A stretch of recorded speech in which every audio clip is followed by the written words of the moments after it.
Stéphane Carlier, bonjour. Bonjour. Un grand merci d'avoir accepté l'invitation de la Fringale Culturelle. C'est un plaisir de vous rencontrer. Vous avez publié 4 romans, c'est le 4e celui-ci. Exactement. Ça s'appelle Les Perles Noires de Jacques Hiaud, c'est disponible aux éditions Le Cherche Midi depuis le 12 mai en librairie. Et bonne nouvelle, moi je vous ai lu seulement maintenant, donc continuez d'écrire parce qu'au fur et à mesure des livres vous allez attraper des lecteurs.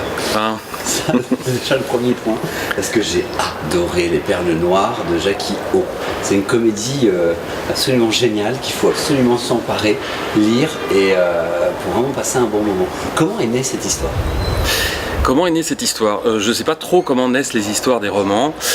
C'est une accumulation d'événements, d'éléments de vie. L'élément déclencheur, peut-être que c'est une nouvelle de Truman Capote qui se trouve dans son recueil qui s'appelle Musique pour caméléon. Et j'avais lu ce recueil en 1999, donc ça fait déjà un petit moment. Et dans ce recueil de nouvelles, il raconte notamment une journée avec une femme de ménage qui l'accompagne à New York. Donc je ne sais pas si c'est sa femme de ménage ou une autre. Mais il passe une journée avec une femme de ménage dans les appartements huppés à New York. Et j'avais trouvé que cette idée de la femme de ménage et de New York, enfin, les deux éléments, les deux idées se mêlaient bien. Je trouvais ça très séduisant comme idée, l'idée d'une femme de ménage à New York. Voilà. Cette nouvelle m'avait beaucoup marqué et certainement qu'au fil du temps, elle a grandi, elle s'est développée à l'intérieur de moi. Et ça a donné le personnage de Gabi. Ça a donné le personnage de Gabi, oui, tout à fait. J'ai vécu plusieurs années à New York et oui, tous les éléments de cette histoire sont réels, sont vrais. Voilà, jusqu'au personnage, Gabi, oui, j'en ai connu beaucoup des Gabi, des Gabriella, j'en ai connu beaucoup, oui. Alors justement, on va rentrer dans le vif du roman. Présentez-nous Gabi, cette femme de ménage de 60 ans.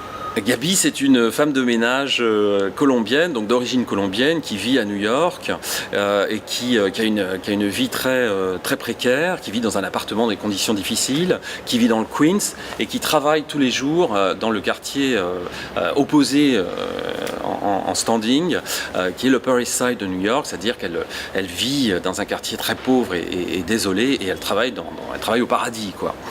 Gabi, c'est une femme très déprimée, limite suicidaire.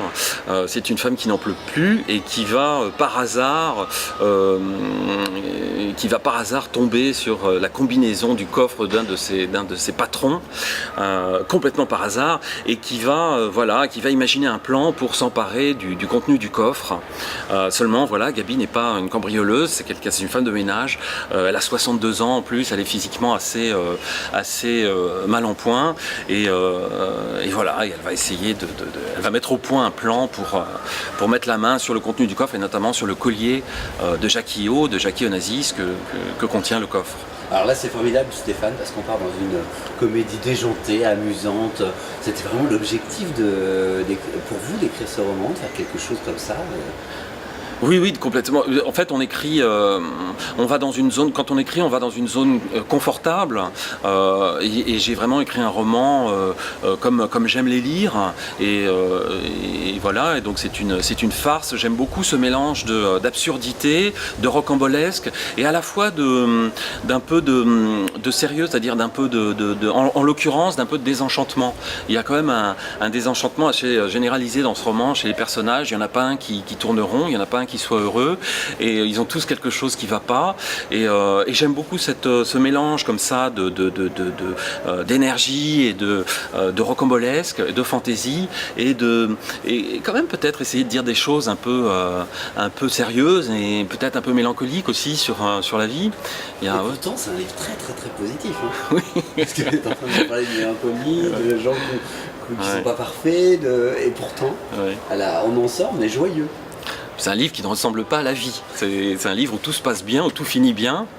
Et donc, donc c'est peut-être pour ça que on garde cette impression de... Vous le disiez tout à l'heure dans la réponse quand je vous ai posé la question comment est né ce bouquin, que ça partait quand même de choses vécues. Donc c'est un assemblage de situations, de gens que vous connaissez et qui finalement ça devient du roman.